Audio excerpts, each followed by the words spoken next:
mga Katoliko o Catholic Faith Defenders, talagang itinataas nyo si Maria nang walang pahintulot niya. Ginawa nyo na siyang reyna at hindi pa kayo nasiyahan dun. Ginawa nyo siyang emperatrice pa.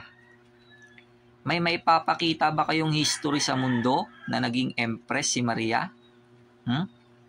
Alam nyo ba kung ano ang pakilala ni Maria sa sarili niya? Alipin daw siya, hindi siya reyna, at lalong hindi emperatrice. Hindi ba kayo kinikilabutan sa mga pinagsasasabi nyo, mga Katoliko?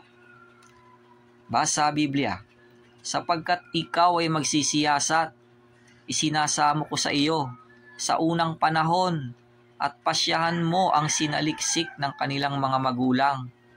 Job 8:8. At sinabi ni Maria, narito ang alipin ng Panginoon, mangyari sa akin ang ayon sa iyong salita, at iniwan siya ng anghel. Lucas 1:38.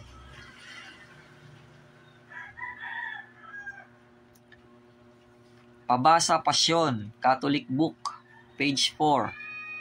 Emperatrice na mataas ng patriarkas, propetas, birheng walang makatulad, bukod sa babaing lahat na nag-iwi sa Mesiyas.